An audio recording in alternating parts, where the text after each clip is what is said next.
Selamat datang kembali para agen perubahan masa depan.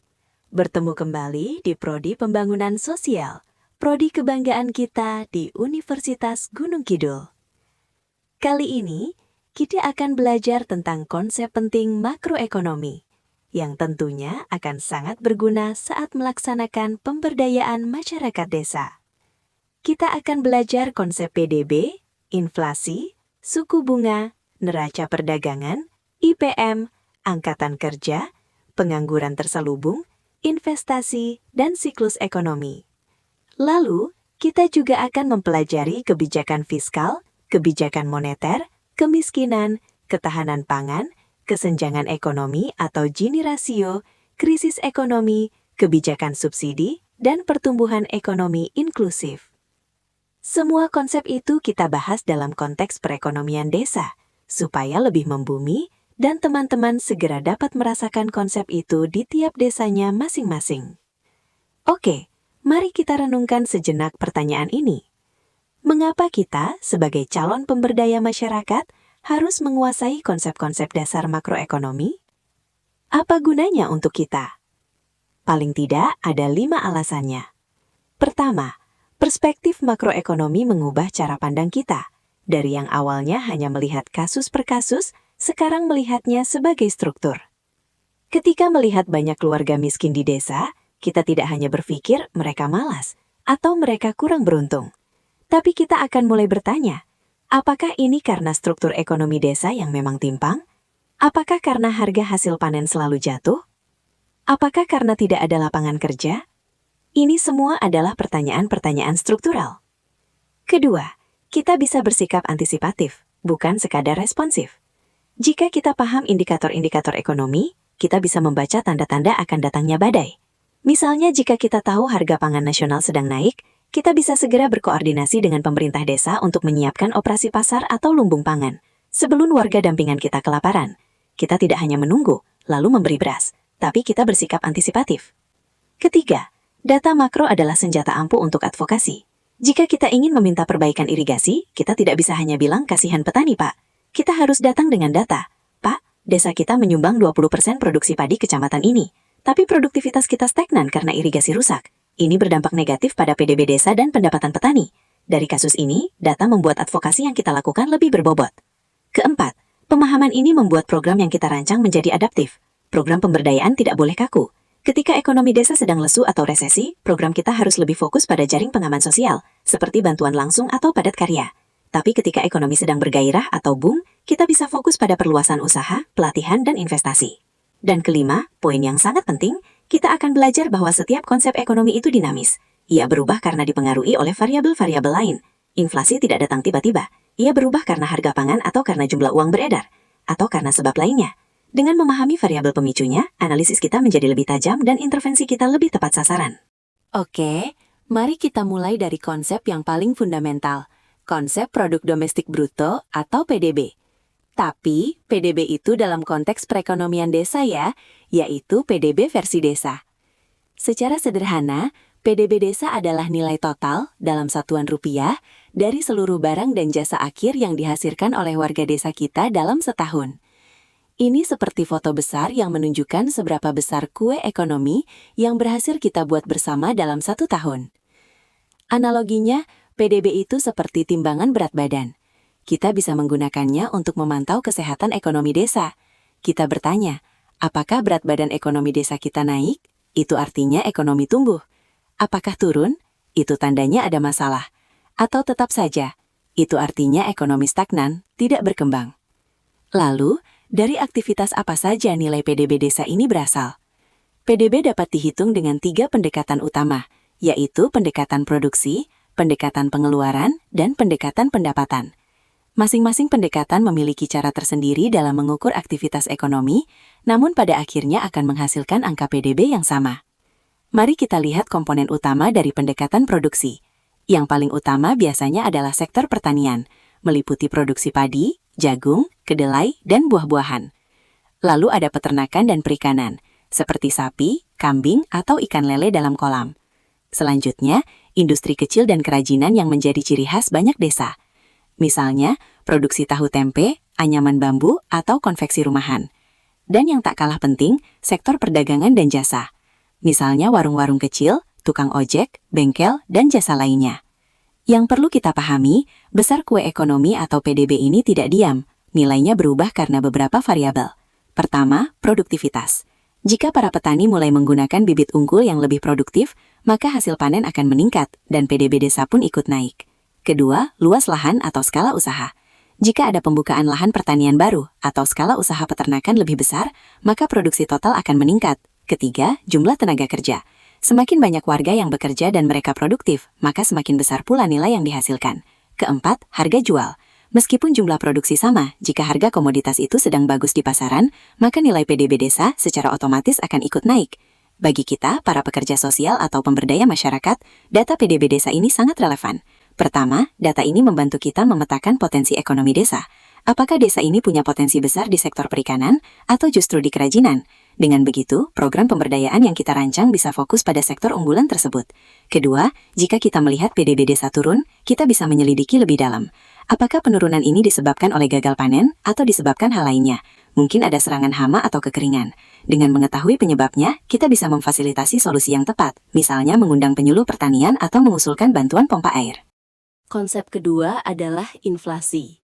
Jika PDB adalah timbangan berat badan, maka inflasi adalah suhu tubuh ekonomi.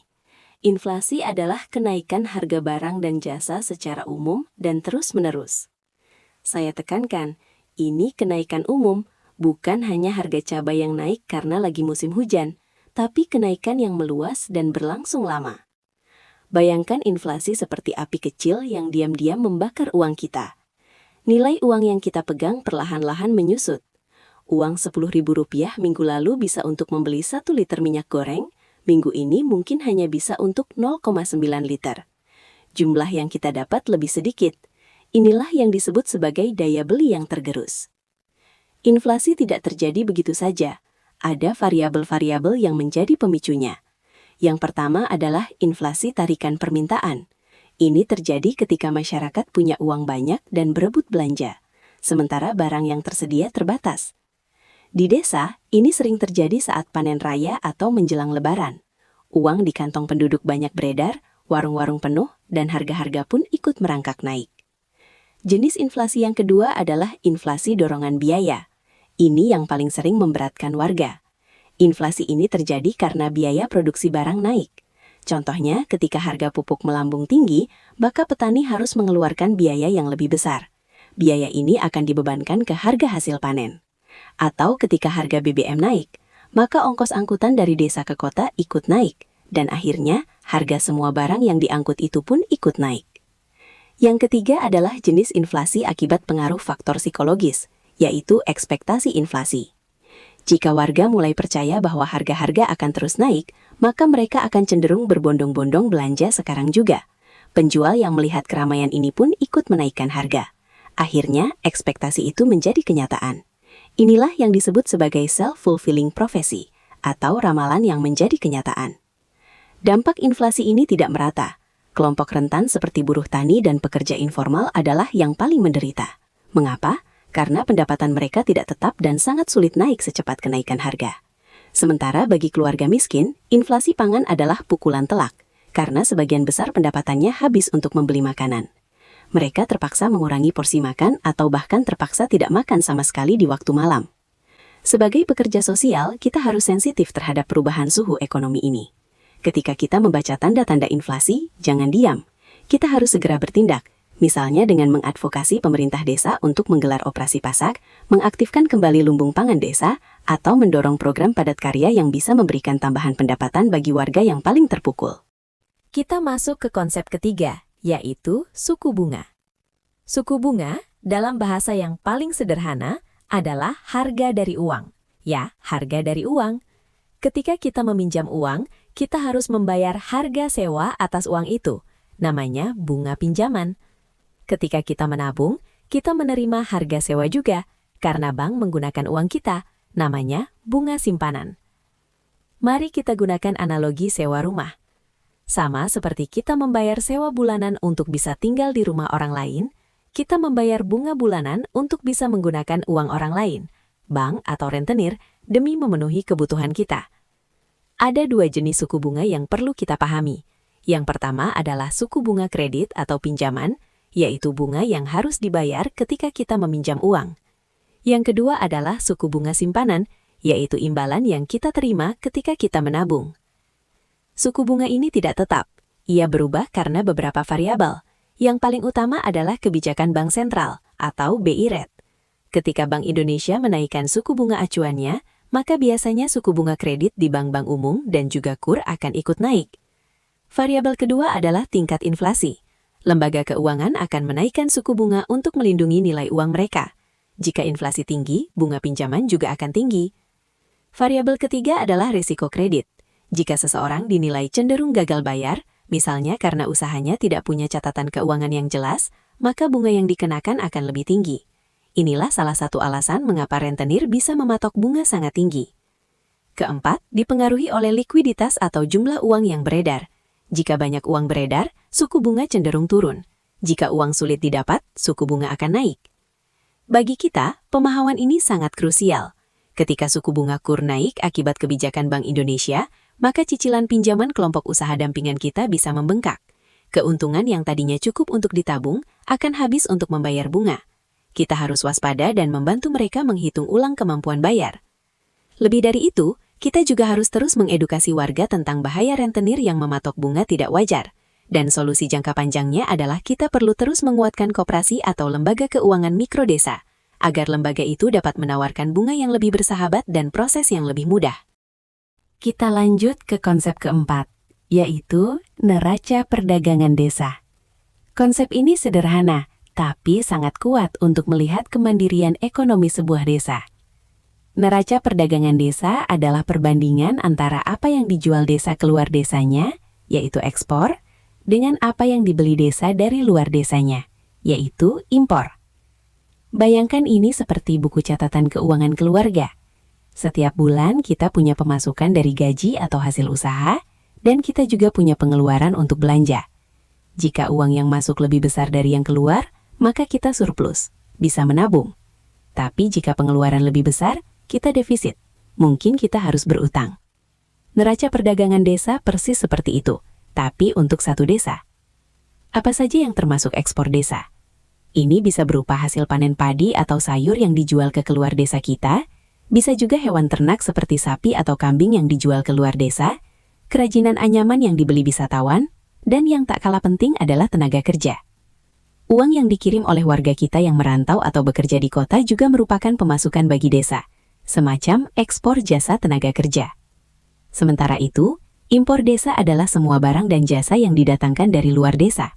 Yang paling utama adalah barang konsumsi seperti sembako, pakaian, dan barang elektronik. Lalu bahan baku untuk produksi seperti pupuk kimia, pakan ternak atau benih. Juga jasa transportasi dari luar, misalnya ongkos bus ke kota. Neraca perdagangan ini bisa berubah karena beberapa variabel. Pertama, jika produksi lokal meningkat, misalnya panen melimpah, maka potensi ekspor kita otomatis naik. Kedua, jika harga komoditas andalan desa, misalnya cabai, sedang mahal di pasar kota, maka nilai ekspor desa kita ikut melonjak. Walau jumlah yang dijual sama, namun karena kenaikan harganya, maka nilai ekspor desa kita ikut melonjak. Ketiga, jika harga barang impor seperti pupuk atau BBM naik, maka nilai impor desa membengkak. Ini akan memperburuk defisit. Keempat, jika warga desa mulai bisa memproduksi sendiri apa yang selama ini mereka beli dari luar desa, misalnya dengan giat menanam sayur di pekarangan atau membuat pupuk organik, maka impor bisa berkurang. Inilah yang disebut strategi substitusi impor. Bagi kita, pekerja sosial, data neraca perdagangan desa ini adalah cermin kesehatan ekonomi.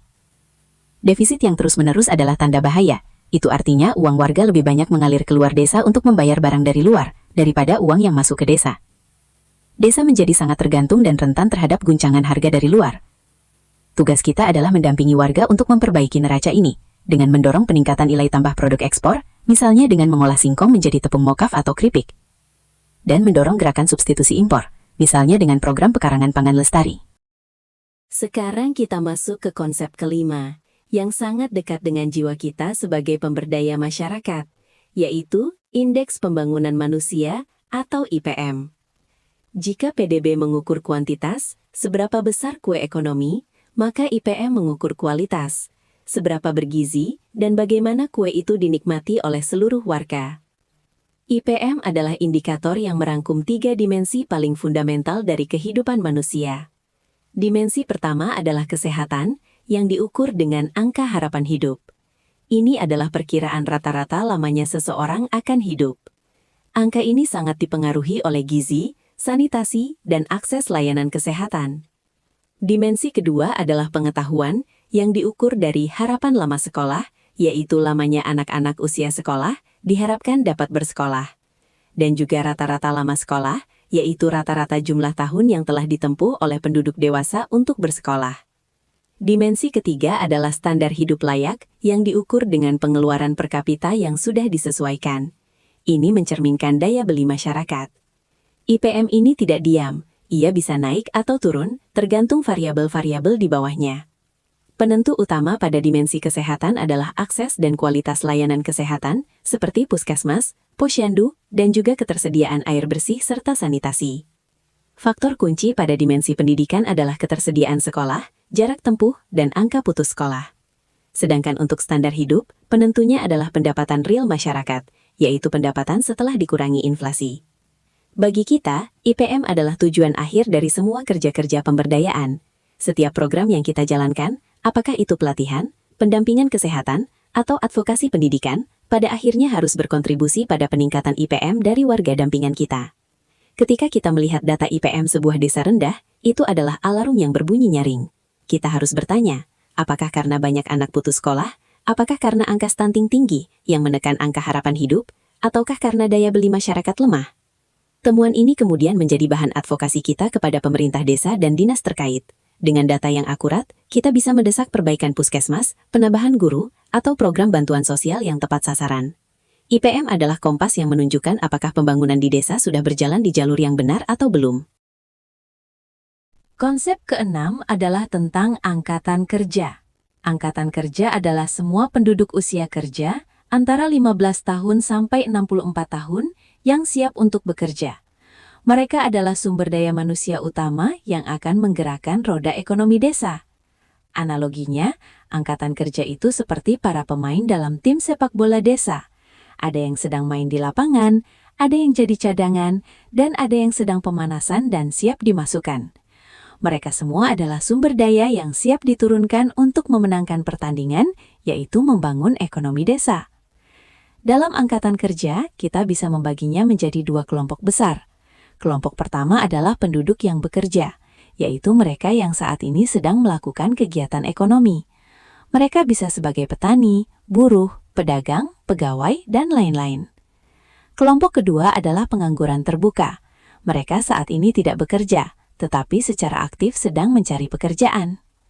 Angkatan kerja ini dinamis, ia berubah karena beberapa variabel.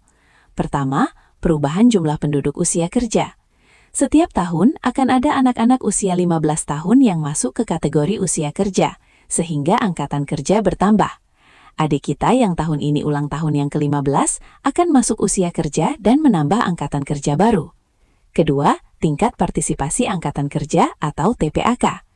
Ini adalah ukuran seberapa banyak penduduk usia kerja yang benar-benar aktif secara ekonomi. TPAK bisa naik, misalnya jika semakin banyak ibu rumah tangga yang memutuskan untuk ikut bekerja atau membuka usaha kecil di rumah. Ketiga, ketersediaan lapangan kerja. Ini adalah variabel paling krusial. Jika lapangan kerja tersedia, para pengangguran akan terserap. Jika tidak, angka pengangguran akan membengkak. Ini juga dapat mendorong naiknya TPAK. Keempat, tingkat upah. Jika upah yang ditawarkan menarik, akan lebih banyak orang yang terdorong untuk masuk dan bergabung dalam angkatan kerja. Tingkat upah yang menarik ini juga dapat mendorong naiknya TPAK. Bagi kita, pekerja sosial, peta angkatan kerja desa adalah dasar perencanaan program. Jika data menunjukkan banyak pengangguran terbuka yang berpendidikan SMA atau SMK, maka program pelatihan kewirausahaan dan inkubasi usaha menjadi sangat relevan. Kita juga perlu menjembatani mereka dengan informasi lowongan kerja atau program magang. Sebaliknya, jika angkatan kerja desa didominasi oleh pekerja sektor informal dengan pendidikan rendah, maka fokus kita mungkin lebih pada peningkatan produktivitas, pelatihan keterampilan teknis, dan advokasi untuk jaminan sosial bagi pekerja informal. Konsep ketujuh ini sangat penting, karena ia adalah fenomena yang paling umum terjadi di desa, yaitu pengangguran terselubung. Secara statistik, seorang petani dengan lahan sempit mungkin tercatat sebagai bekerja, tapi jika kita lihat lebih dekat, sebenarnya dia termasuk menganggur. Ia bekerja hanya pada saat tanam dan panen. Selebihnya, ia tidak melakukan kegiatan produktif. Ini adalah pengangguran terselubung.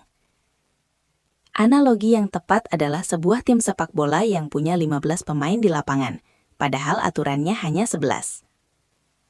Beberapa pemain di lapangan itu sebenarnya tidak banyak bergerak, tidak memberikan kontribusi berarti. Mereka hadir, tapi tidak produktif. Begitu juga dengan pengangguran terselubung di desa. Bentuk pengangguran terselubung ini bermacam-macam. Yang paling klasik adalah petani dengan lahan sempit. Setelah masa tanam dan panen, mereka memiliki banyak waktu luang yang tidak terisi. Lalu ada pekerja keluarga yang tidak dibayar, misalnya anak-anak atau istri yang ikut ke sawah atau membantu di warung keluarga. Sebenarnya, tanpa bantuan mereka, pekerjaan tetap bisa diselesaikan oleh anggota keluarga lainnya. Mereka bekerja, tapi kontribusi marginalnya hampir nol. Juga buruh tani musiman yang hanya bekerja saat musim tanam dan panen tiba, dan menganggur di musim paceklik. Apa yang menyebabkan fenomena ini? Variabel pertama adalah ketimpangan antara luas lahan dan jumlah petani. Lahan pertanian yang terbatas, akibat pembagian warisan, tapi jumlah petani terus bertambah, akan memaksa banyak orang bekerja di lahan yang sempit. Produktivitas per orang pun menjadi rendah. Kedua, rendahnya tingkat pendidikan dan keterampilan. Warga desa sulit untuk keluar dari sektor pertanian dan mencari pekerjaan di sektor lain. Mereka terperangkap di sektor yang sudah kelebihan tenaga kerja. Ketiga, faktor musim. Siklus pertanian yang alami memang menciptakan masa-masa senggang yang panjang di antara masa tanam dan panen. Akibatnya muncul pengangguran terselubung. Disinilah peran kita sebagai pekerja sosial menjadi sangat krusial. Pengangguran terselubung adalah target utama dari program pemberdayaan ekonomi. Solusinya bukanlah dengan menjadikan mereka pekerja baru di tempat yang sudah penuh itu. Alternatifnya adalah menciptakan lapangan kerja alternatif yang bisa mereka kerjakan di waktu senggang. Misalnya mendorong industri rumahan seperti kerajinan, pengolahan hasil pangan, atau beternak unggas. Alternatif lainnya adalah meningkatkan produktivitas per orang, misalnya melalui pelatihan intensifikasi pertanian, sehingga lahan sempit bisa diolah lebih maksimal. Atau yang paling strategis, membentuk BUMDes yang bisa membuka unit usaha baru yang menyerap tenaga kerja dari kelompok pengangguran terselubung ini. Konsep ke-8 adalah investasi dan akumulasi modal. Ini adalah konsep yang membedakan antara keluarga yang jalan di tempat dengan keluarga yang bisa maju dan melompat. Investasi adalah kegiatan mengeluarkan uang atau sumber daya hari ini untuk membeli aset produktif yang akan menghasilkan keuntungan di masa depan. Analogi yang paling pas adalah menanam benih. Hari ini kita rela menyisihkan sebagian pendapatan, tidak kita habiskan untuk jajan, tapi kita belikan benih berkualitas. Lalu benih ditanam, rawat, dan beberapa bulan kemudian tanaman itu berbuah. Buahnya bisa kita nikmati berulang kali, bahkan benihnya bisa kita tanam lagi. Itulah kekuatan investasi.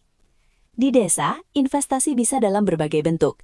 Investasi untuk modal fisik, human capital atau modal manusia, dan modal sosial. Investasi modal fisik seperti membeli mesin perontok padi, membangun kandang kambing yang lebih baik, atau membeli lahan sawah baru. Investasi modal manusia yang tidak kalah penting, seperti membiayai sekolah anak, mengikuti pelatihan menjahit atau kursus bahasa Inggris. Dan investasi modal sosial, seperti meluangkan waktu untuk membangun kepercayaan dalam kelompok tani, atau menjalin hubungan baik dengan pemasok dan pembeli. Lalu apa yang menentukan apakah seorang warga bisa berinvestasi atau tidak?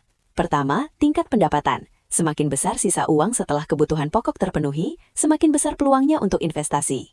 Kedua, suku bunga tabungan. Jika menabung di koperasi memberikan bunga yang menarik, warga akan lebih termotivasi menabung, dan tabungan itu bisa menjadi modal investasi bagi yang lainnya.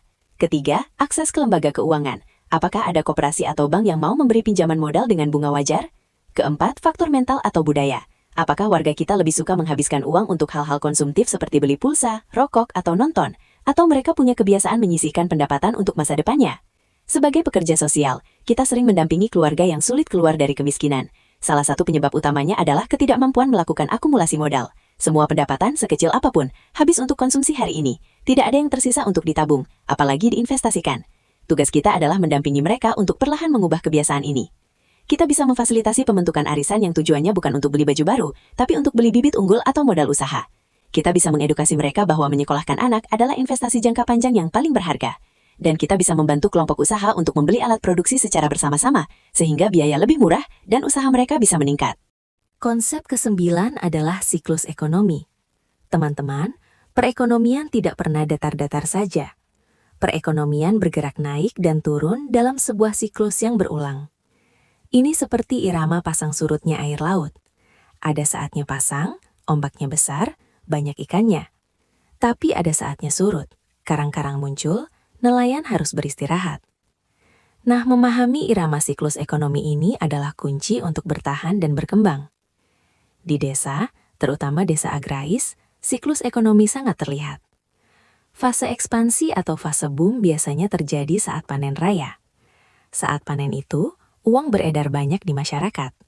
Petani punya uang, buruh tani pun mendapat upah dari aktivitas memanen tanaman. Karena banyak uang, maka warung-warung ramai. Permintaan barang dan jasa meningkat. Nah, masa seperti ini adalah masa keemasan. Lalu, masa-masa punya uang itu akan terus bergerak naik, hingga keramaian aktivitas ekonomi mencapai puncaknya. Setelah sampai puncak, lalu perlahan-lahan masuk ke fase kontraksi atau resesi. Di desa, kita kenal sebagai masa paceklik. Di masa itu, uang panen mulai habis, uang beredar menipis, dan daya beli warga kita pun mulai turun drastis. Warung sepi pembeli, ekonomi melambat, hingga sampai ke titik terendah, titik sepi aktivitas ekonomi. Titik ini disebut palung, biasanya tepat sebelum musim panen berikutnya tiba. Siklus ekonomi ini dipicu oleh beberapa variabel. Di desa, variabel yang paling utama adalah musim dan iklim. Musim tanam dan musim panen adalah detak jantung ekonomi desa. Selain itu, harga komoditas di pasar kota juga berpengaruh. Jika harga cabai sedang tinggi saat panen, maka uang yang masuk ke desa akan lebih banyak, membuat fase boom lebih terasa. Variabel lainnya adalah kebijakan pemerintah, bantuan sosial yang tepat waktu, atau program padat karya yang digelar di musim paceklik, bisa menjadi injektor yang membantu ekonomi desa tetap bernafas di masa sulit. Mengapa? Karena dengan program padat karya itu akan memberikan upah kepada warga yang ikut program, sehingga daya beli mereka tetap ada. Bagi kita, pemahaman siklus ekonomi ini sangat penting untuk merancang program yang anti-siklikal, yaitu program yang kerjanya berlawanan dengan arah siklus ekonomi. Di masa panen, ketika warga sedang banyak uang, tugas kita adalah mendorong mereka untuk menabung dan berinvestasi. Arahkan agar tidak semua uang habis untuk belanja konsumtif. Ingatkan mereka akan masa paceklik yang akan datang. Adanya pengalihan pendapatan ini membuat ekonomi tidak terlalu panas, tapi terkendali di sekitar garis siklus ideal jangka panjangnya. Sebaliknya, di masa paceklik, ketika resesi, kita harus lebih aktif dalam program-program jaring pengaman sosial, mengadvokasi bantuan pangan, atau memfasilitasi program padat karya yang bisa memberi penghasilan tambahan bagi warga. Adanya tambahan pendapatan dari program antisiklikal seperti ini membuat resesi ekonomi tidak terlalu rendah, tapi terkendali di sekitar garis siklus ideal jangka panjangnya. Kita juga bisa mendorong mereka untuk mengembangkan usaha alternatif di luar sektor pertanian, seperti beternak atau membuat kerajinan yang bisa menghasilkan uang sepanjang tahun. Kita masuk ke konsep ke-10, yaitu kebijakan fiskal desa. Istilahnya mungkin terdengar berat, tapi intinya sederhana. Ini semua tentang anggaran pendapatan dan belanja desa, atau APBDes. APBDes adalah jantung keuangan desa. Ia adalah dokumen yang menunjukkan dari mana desa mendapatkan uang dan kemana uang itu akan dibelanjakan. Analoginya, APBDes itu adalah dompet dan rencana belanja keluarga, tapi dalam skala desa. Isinya menunjukkan prioritas. Dari isinya kita tahu apakah keluarga ini lebih banyak belanja untuk makan, belanja untuk sekolah anak, atau belanja untuk hiburan dan hura-hura. Begitu juga APBDes. Ia menunjukkan prioritas pemerintah desa. Apakah lebih fokus membangun infrastruktur atau memberdayakan masyarakat? Mari kita lihat dua sisi APBDes, yaitu sisi pendapatan dan sisi belanja. Dari sisi pendapatan, sumber utama pendapatannya terdiri dari 3 sumber. Pertama adalah dana desa dari pemerintah pusat, kedua ada alokasi dana desa dari pemerintah kabupaten, ketiga ada dari pendapatan asli desa atau PA desa. Dan pendapatan asli desa itu dapat berasal dari hasil BUMDes, retribusi pasar desa, atau aset desa lainnya, serta bagi hasil pajak. Pada sisi belanja, dibagi ke dalam 5 bidang. Pertama adalah bidang penyelenggaraan pemerintahan, gaji perangkat desa, operasional kantor. Kedua adalah bidang pelaksanaan pembangunan, infrastruktur. Lalu ketiga adalah bidang pembinaan kemasyarakatan, Karang Taruna, PKK. Terakhir yaitu keempat adalah bidang pemberdayaan masyarakat, pelatihan, bantuan modal, KKN tematik. Dan kelima adalah bidang penanggulangan bencana. APBDes ini tidak tetap, ia berubah dari tahun ke tahun. Variabel pertama yang mempengaruhinya adalah kebijakan pemerintah pusat, terutama besaran dana desa yang ditransfer. Kedua, kinerja BUMDes. Jika BUMD sukses, PA desa naik, dan desa punya lebih banyak uang untuk program-programnya. Ketiga, prioritas pembangunan nasional atau daerah. Misalnya jika pemerintah pusat sedang fokus pada penurunan stunting, maka desa didorong untuk mengalokasikan dana untuk program-program terkait gizi. Keempat, dan ini yang paling penting, partisipasi masyarakat. Usulan-usulan yang muncul dalam musyawarah perencanaan pembangunan desa atau Musrenbangdes akan sangat mempengaruhi bagaimana belanja desa dialokasikan. Disinilah peran kita sebagai pekerja sosial. Kita harus melek APBDes. Kita harus bisa membaca dokumen anggaran desa. Kita wajib memantau apakah alokasi untuk bidang pemberdayaan masyarakat dan pembinaan kemasyarakatan sudah cukup. Apakah program-programnya berpihak pada kelompok rentan seperti penyandang disabilitas, keluarga miskin, dan perempuan kepala keluarga. Jika tidak, kita harus bersuara. Kita harus mengadvokasi. Selain itu, kita juga bisa berkontribusi dalam mendorong peningkatan PA desa, misalnya dengan membantu menguatkan BUMDes agar dikelola secara profesional dan inklusif. Konsep ke-11 adalah kebijakan moneter. Ini adalah konsep yang sering dianggap paling abstrak dan jauh dari kehidupan desa, karena diatur oleh Bank Indonesia di Jakarta. Namun, dampaknya selalu sampai ke desa, ke kantong warga kita. Analoginya, kebijakan moneter itu seperti seseorang yang mengatur keran air di rumah induk. Jika keran dibuka lebar, maka air mengalir deras ke seluruh rumah. Dalam ekonomi, ini berarti jumlah uang beredar bertambah. Tapi jika keran dibuka sedikit, maka aliran air menyempit, artinya uang yang beredar berkurang. Tujuan utama pengaturan keran ini adalah untuk menjaga stabilitas. Jangan sampai air atau uang meluap, inflasi tinggi, atau malah kekeringan, krisis likuiditas. Lalu, bagaimana air atau dampak dari jumlah uang dari Jakarta ini sampai ke desa? Ada beberapa saluran transmisi. Saluran pertama adalah suku bunga.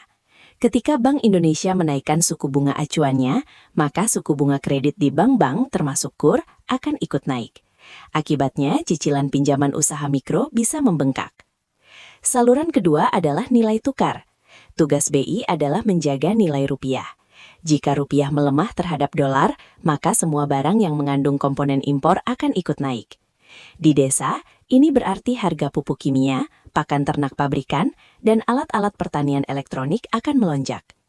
Saluran ketiga adalah harga aset, seperti tanah dan properti di desa. Sedangkan saluran keempat adalah ekspektasi. Jika kebijakan moneter dinilai kredibel dan masyarakat memang percaya ekonomi akan tetap stabil, maka masyarakat akan lebih berani berinvestasi. Kebijakan moneter sendiri berubah tergantung kondisi. Variabel utama yang menjadi pertimbangan BI adalah tingkat inflasi. Jika inflasi tinggi, maka BI biasanya akan menaikkan suku bunga untuk mendinginkan ekonomi. Jika nilai rupiah sedang tertekan, maka BI juga bisa menaikkan suku bunga untuk menarik modal asing. Sebaliknya, jika pertumbuhan ekonomi nasional melambat, maka BI bisa menurunkan suku bunga untuk mendorong kredit dan investasi. Bagi kita, pekerja sosial, kita tidak perlu menjadi ahli moneter, tapi kita harus bisa menjadi jembatan yang menjelaskan fenomena ini kepada warga dengan bahasa sederhana. Ketika warga bertanya, "Pak, kok tiba-tiba bunga KUR naik?" Atau, "Bu, kok harga pupuk mahal sekali?" Kita harus bisa menjelaskan kaitannya dengan kebijakan di tingkat pusat. Ini penting agar warga tidak merasa menjadi korban yang tidak mengerti apa-apa. Lebih dari itu, dalam jangka panjang, kita harus terus mendorong strategi untuk mengurangi ketergantungan desa pada produk impor. Dengan menguatkan produk lokal dan menggunakan bahan baku lokal, kita melindungi warga dari guncangan nilai tukar yang datang dari luar negeri.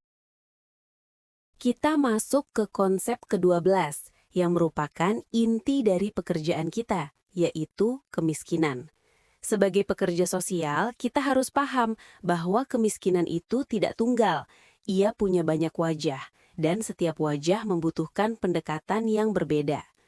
Para ahli menyebut bahwa kemiskinan adalah wicked problem, yaitu masalah jahat, masalah rumit, masalah kompleks, karena penyebab dan dampaknya saling berkelindan. misalnya pendidikan rendah, akses kesehatan terbatas, pengangguran, ketimpangan sosial, hingga kebijakan publik yang tidak merata. Setiap kali satu aspek diperbaiki, muncul tantangan baru di aspek lain. Akibatnya, kemiskinan tidak bisa habis diselesaikan sekali jalan, melainkan harus dikelola terus-menerus dengan pendekatan lintas sektor, kolaborasi, dan adaptasi kebijakan. Ada 3 cara pandang utama. Pertama, kemiskinan absolut. Ini adalah kondisi paling dasar, di mana seseorang tidak mampu memenuhi kebutuhan dasar minimum untuk hidup, seperti makan, pakaian, dan tempat tinggal. Untuk mengukurnya, pemerintah menggunakan garis kemiskinan, yaitu nilai rupiah minimum yang harus dipenuhi. Keluarga yang pendapatan atau pengeluarannya di bawah garis ini adalah keluarga miskin dan seharusnya menjadi target utama bantuan sosial. Kedua, kemiskinan relatif. Ini soal perasaan dan perbandingan. Seseorang mungkin sudah bisa makan 3 kali sehari, tapi ia merasa miskin karena semua tetangganya sudah punya sepeda motor, sementara ia hanya punya sepeda. Atau anak-anaknya hanya lulusan SD, sementara anak tetangga pada kuliah. Fenomena ini mencerminkan kemiskinan relatif, yaitu kondisi ketika individu merasa kurang sejahtera karena standar hidupnya dianggap lebih rendah dibandingkan kelompok sosial di sekitarnya. Kemiskinan menjadi sumber potensial kecemburuan sosial, ketidakpuasan, dan bahkan ketegangan sosial. Ketiga, kemiskinan multidimensi. Ini adalah pandangan paling komprehensif. Seseorang dinilai sebagai miskin bukan hanya karena kurang uang, tapi juga karena ia tidak punya akses ke layanan kesehatan, anaknya tidak bisa sekolah karena sekolahnya jauh, rumahnya tidak punya jamban, atau ia tidak pernah diajak dalam musyawarah desa. Kekurangan dalam dimensi-dimensi inilah yang disebut kemiskinan multidimensi. Kemiskinan ini tidak terjadi begitu saja. Ada variabel-variabel yang menjadi penyebabnya. Dari sisi ekonomi mikro, penyebabnya bisa karena rendahnya aset, misalnya tidak punya lahan, atau rendahnya keterampilan sehingga upahnya kecil. Dari sisi ekonomi makro, bisa karena kebijakan pemerintah yang tidak berpihak pada rakyat kecil, atau karena inflasi yang menggerogoti daya beli. Faktor sosial budaya juga berperan, misalnya diskriminasi gender yang membuat anak perempuan tidak disekolahkan, dan faktor eksternal seperti bencana alam atau pandemi bisa dengan cepat menjerumuskan keluarga yang tadinya cukup ke dalam jurang kemiskinan. Memahami 3 wajah kemiskinan ini adalah bekal utama kita dalam merancang intervensi. Untuk kemiskinan absolut, jawabannya adalah jaring pengaman sosial, bantuan tunai, atau bantuan pangan. Untuk kemiskinan relatif, kita perlu program penguatan kapasitas, pemberdayaan, dan peningkatan keterampilan agar mereka bisa mengejar ketertinggalan. Untuk kemiskinan multidimensi, kita tidak bisa hanya memberi uang. Kita harus melakukan advokasi untuk membuka akses terhadap layanan publik, memperjuangkan pendidikan yang terjangkau, dan memastikan suara mereka didengar dalam setiap proses pembangunan. Konsep ke-13 adalah ketahanan pangan keluarga. Ini adalah fondasi paling dasar dari kesejahteraan. Sehebat apapun program ekonomi kita, jika perut keluarga masih keroncongan dan gizi anak-anak tidak terpenuhi, maka semuanya sia-sia. Ketahanan pangan adalah kondisi ketika setiap rumah tangga, setiap saat punya akses terhadap pangan yang cukup, aman, dan bergizi. Bayangkan ini seperti memastikan dapur rumah kita selalu ngebul dan aman. Ada stok beras, ada lauk pauk, ada sayur mayur, dan semua itu bisa kita beli dengan harga yang tidak tiba-tiba meroket. Itulah ketahanan pangan dalam skala rumah tangga. Untuk mencapai kondisi itu, ada 3 pilar utama yang harus kita perhatikan. Pilar pertama adalah ketersediaan. Artinya secara fisik, pangan itu harus ada di desa kita.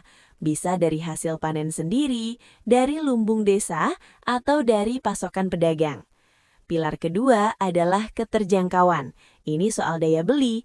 Apakah warga, terutama yang miskin, punya uang untuk membeli pangan yang tersedia itu? Pilar ketiga adalah stabilitas. Ketersediaan dan keterjangkauan itu harus stabil sepanjang waktu. Jangan sampai saat musim paceklik, pangan hilang dari pasaran, atau harganya melonjak drastis. Ketiga pilar ini bisa berubah karena berbagai variabel. Pilar ketersediaan sangat tergantung pada hasil panen dan iklim.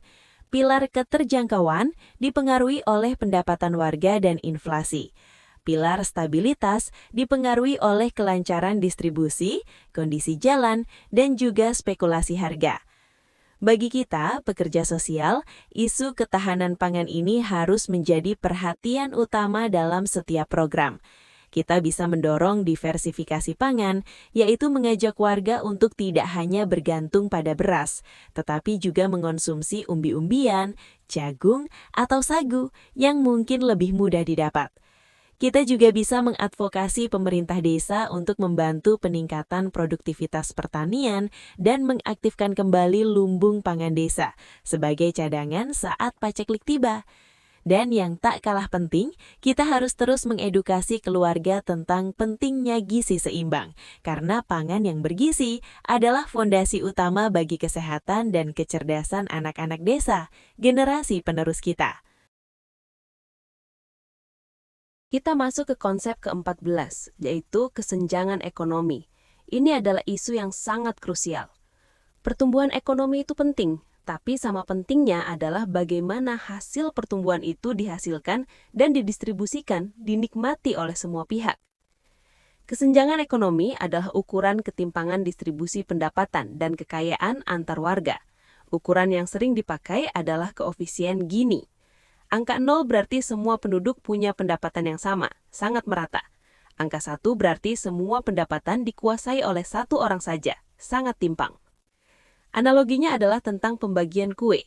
Saat berbicara pertumbuhan ekonomi, maka itu adalah soal seberapa besar kue yang kita buat. Tapi saat berbicara kesenjangan, maka itu adalah soal bagaimana kue itu dipotong dan dibagikan. Apakah semua mendapat potongan yang adil, atau ada segelintir orang yang mendapat potongan paling besar, sementara mayoritas lainnya hanya dapat remah-remah kue? Di desa, kesenjangan bisa muncul dalam berbagai bentuk. Kesenjangan pendapatan, misalnya ada jurang yang lebar antara petani kaya yang punya lahan luas dengan buruh tani yang tak punya lahan. Kesenjangan aset, yaitu ada perbedaan kepemilikan lahan, ternak, atau tabungan. Dan kesenjangan akses, di mana warga kaya dengan mudah mengakses pendidikan dan kesehatan, sementara warga miskin terhambat. Apa yang menyebabkan kesenjangan ini melebar? Variabel pertama adalah struktur kepemilikan lahan. Jika sebagian besar lahan dikuasai segelintir orang, maka pendapatan dari sektor pertanian otomatis timpang. Kedua, kesempatan kerja dan upah. Minimnya lapangan kerja dan rendahnya upah buruh membuat mereka sulit keluar dari kemiskinan. Ketiga, akses terhadap pendidikan yang tidak merata. Pendidikan seharusnya menjadi tangga sosial, tapi jika aksesnya timpang, tangga itu hanya untuk orang kaya. Keempat, kebijakan pemerintah yang salah sasaran. Subsidi pupuk yang dinikmati petani kaya atau program bantuan yang hanya sampai ke kerabat perangkat desa akan memperlebar jurang. Kelima, ada fenomena yang disebut elite capture, yaitu kecenderungan program pembangunan dikuasai oleh segelintir tokoh-tokoh tertentu atau para elit desa. Bagi kita, pekerja sosial, isu kesenjangan ini harus menjadi perhatian utama. Kesenjangan adalah sumber potensi konflik sosial, kecemburuan, dan keresahan. Tugas kita adalah menjadi penjaga keseimbangan. Kita harus memastikan bahwa setiap program pembangunan, setiap alokasi dana desa, tidak hanya dinikmati oleh segelintir orang, tetapi juga menyentuh kelompok paling bawah. Kita harus mengadvokasi kebijakan-kebijakan yang bersifat redistributif, misalnya mendorong program sewa lahan-lahan tidak produktif secara terukur di skala lokal, memastikan subsidi tepat sasaran, dan memperjuangkan program afirmasi bagi kelompok miskin. Setiap kali ada proyek baru di desa, biasakan bertanya, siapa yang paling diuntungkan dari proyek ini? Siapa yang tidak kebagian jatah? Dan apa yang bisa kita lakukan untuk memastikan keadilan? Konsep ke-15 adalah tentang krisis ekonomi. Ini adalah kondisi ekstrim yang harus kita pahami, meskipun kita berharap jangan pernah mengalaminya lagi. Krisis ekonomi adalah badai besar yang melanda perekonomian, di mana aktivitas ekonomi menyusut drastis. Banyak usaha yang tutup dan pengangguran melonjak. Bayangkan seperti badai besar yang melanda desa. Angin kencang merusak rumah-rumah, pohon tumbang, sawah-sawah terendam. Semua warga terkena dampaknya. Tapi yang paling menderita adalah mereka yang rumahnya paling rapuh, yang tinggal di bantaran sungai, yang tak punya tabungan. Dalam krisis, kelompok rentanlah yang paling pertama dan paling parah merasakan dampaknya. Di tingkat desa, krisis bisa datang dalam berbagai bentuk. Bisa karena krisis keuangan global yang membuat harga komoditas ekspor seperti karet atau kopi anjlok, bisa karena bencana alam seperti kekeringan panjang yang menyebabkan gagal panen total. Bisa juga karena wabah penyakit seperti pandemi COVID-19 yang lalu yang melumpuhkan seluruh aktivitas ekonomi. Atau karena krisis harga komoditas, di mana harga hasil panen utama desa jatuh sangat drastis. Dampaknya di desa sangat nyata. Petani kehilangan pendapatan karena harga jatuh atau gagal panen, buruh tani kehilangan pekerjaan karena tidak ada yang mempekerjakannya, usaha mikro seperti warung dan bengkel gulung tikar karena sepi pembeli, para perantau atau pekerja migran terpaksa pulang kampung tanpa uang, dan yang paling parah, angka kemiskinan melonjak drastis dalam waktu singkat. Dalam situasi krisis seperti inilah, peran kita sebagai pekerja sosial menjadi paling vital dan diuji. Kita harus bergerak cepat. Tugas pertama kita adalah melakukan identifikasi cepat siapa saja kelompok paling rentan yang harus diprioritaskan. Lalu, kita menjadi fasilitator utama dalam pendistribusian bantuan darurat, baik dari pemerintah maupun donatur. Kita juga bisa mengadvokasi program-program padat karya darurat yang bisa memberikan penghasilan bagi warga yang kehilangan pekerjaan. Dan yang tak kalah penting, kita harus menjaga kohesi sosial. Dalam situasi krisis, sumber daya menjadi langka, dan ini bisa memicu konflik horizontal antar warga. Kehadiran kita untuk menggelorakan solidaritas adalah sangat krusial. Konsep ke-16 adalah tentang kebijakan subsidi. Subsidi adalah bantuan keuangan yang diberikan pemerintah untuk membuat harga barang atau jasa tertentu menjadi lebih murah. Tujuannya mulia, melindungi daya beli masyarakat miskin, membantu produsen lokal atau menjaga stabilitas harga. Bayangkan subsidi itu seperti pemerintah ikut patungan bayar belanja kita. Misalnya untuk pupuk. Harga pupuk di pasar sebenarnya mahal, tapi pemerintah membayar sebagian, sehingga petani cukup membayar dengan harga yang lebih murah. Itulah subsidi. Di desa, beberapa jenis subsidi yang sering kita jumpai adalah subsidi pupuk untuk petani, subsidi solar untuk nelayan dan alat pertanian, subsidi listrik untuk rumah tangga miskin, dan subsidi pangan seperti beras miskin atau rastra. Namun, dalam praktiknya, program subsidi sering menghadapi masalah. Masalah pertama dan paling umum adalah salah sasaran. Subsidi pupuk yang seharusnya untuk petani kecil malah dinikmati juga oleh petani kaya pemilik lahan luas. Subsidi listrik juga dinikmati oleh rumah tangga yang sebenarnya mampu. Kedua, kebocoran. Pupuk bersubsidi bisa saja dijual kembali oleh oknum dengan harga pasar, sehingga tidak sampai ke tangan petani yang membutuhkan. Ketiga, subsidi bisa mendistorsi pasar, membuat harga menjadi tidak wajar dan mematikan inisiatif usaha lokal.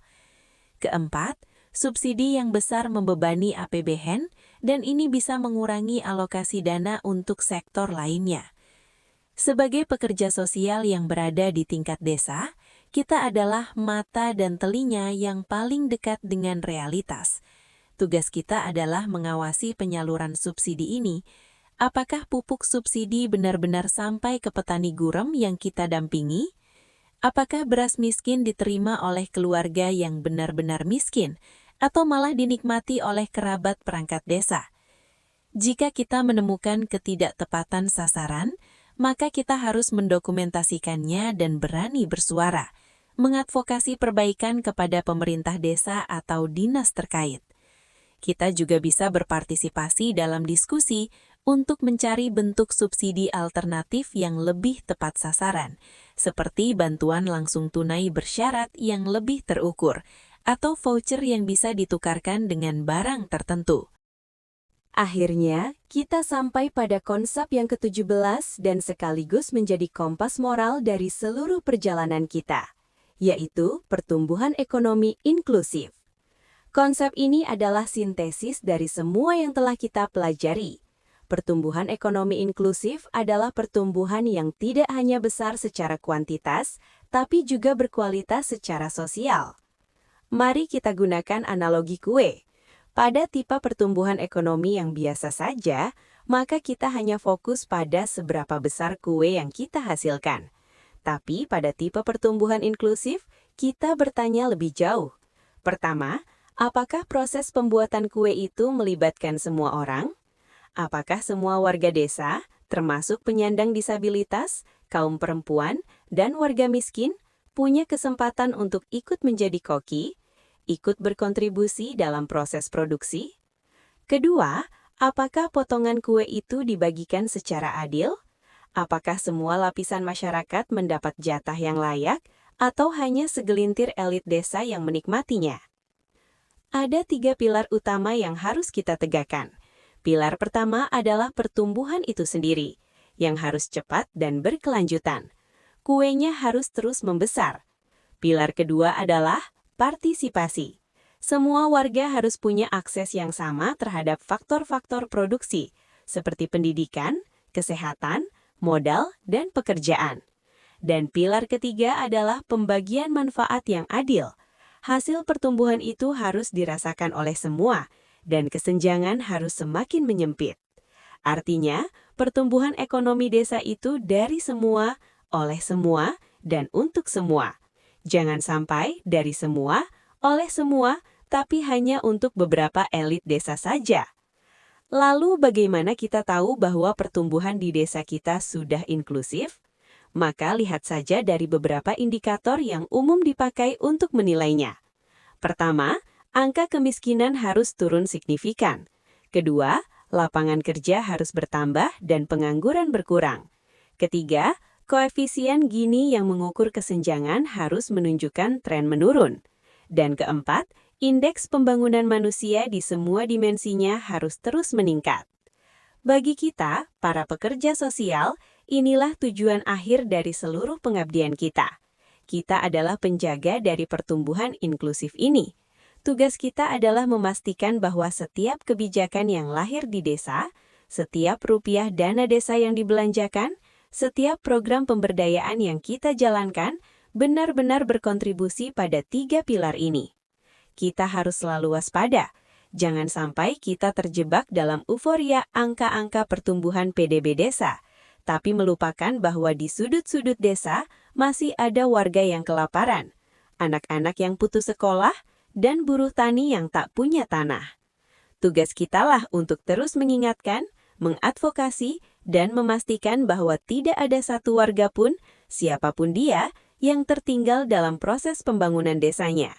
Karena pembangunan yang sesungguhnya adalah pembangunan yang berkeadilan untuk semua.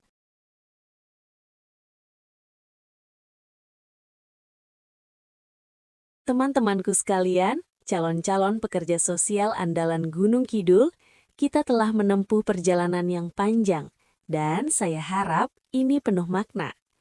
Kita telah membedah 17 konsep ekonomi makro dari PDB desa hingga pertumbuhan inklusif. Kita tidak ingin pulang dengan perasaan pusing karena dijejali istilah-istilah rumit. Tujuan kita adalah memberikan sebuah kacamata baru, sebuah alat analisis yang akan menemani kita dalam setiap langkah pengabdian. Satu kesimpulan yang perlu digarisbawahi, ekonomi makro bukanlah sesuatu yang abstrak dan jauh di awang-awang. Ia adalah denyut nadi yang mempengaruhi kehidupan sehari-hari warga desa. Inflasi adalah tentang naiknya harga cabai di warung Bu RT yang membuat jajan pasar jadi lebih mahal. Suku bunga adalah tentang cicilan kur kelompok ternak yang tiba-tiba membengkak. APBDes adalah tentang jalan usaha tani yang mulus atau becek, tentang ada tidaknya anggaran untuk pelatihan bagi penyandang disabilitas. Sekarang, dengan kacamata baru ini, mari kita lihat desa dengan cara yang berbeda. Ketika kita melihat harga cabai naik, jangan hanya melihatnya sebagai kenaikan harga biasa. Lihatlah itu sebagai inflasi yang akan memukul daya beli keluarga buruh tani dampingan kalian. Pikirkan, apa yang bisa dilakukan?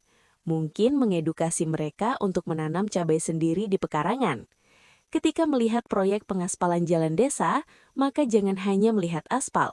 Lihatlah itu sebagai implementasi dari kebijakan fiskal tingkat desa. Tanyakan dalam hati, apakah proses perencanaannya melibatkan warga? Apakah proyek ini justru lebih menguntungkan pemilik truk atau memang memudahkan akses petani ke pasar? Nah, sekarang call to action. Ilmu yang kita dapat hari ini adalah alat. Alat itu tidak berguna jika hanya disimpan rapuh di dalam tas. Gunakanlah alat ini. Saat pulang, ambil satu konsep saja dari 17 yang paling menarik perhatian kalian. Amati bagaimana konsep itu bekerja atau justru tidak bekerja di desa kita. Ajaklah 1 atau 2 warga untuk ngobrol santai tentang hal itu. Lalu lakukan satu tindakan kecil, sekecil apapun. Mungkin itu dengan mengajak tetangga untuk mulai menabung di celengan agar punya cadangan saat paceklik tiba. Mungkin itu dengan hadir dalam forum Musrenbangdes dan menyuarakan pentingnya alokasi dana untuk program beasiswa anak miskin. Mungkin itu hanya dengan menjelaskan kepada seorang petani mengapa bunga pinjaman di koperasi naik. Jangan remehkan kekuatan langkah kecil, karena dari langkah-langkah kecil dari banyak orang dengan penuh kesadaran dan keilmuan, maka disitulah perubahan besar dapat tercipta. Selamat belajar, selamat mengabdi, dan selamat beraksi untuk desa-desa tercinta di Gunung Kidul. Sampai jumpa di ruang kuliah berikutnya.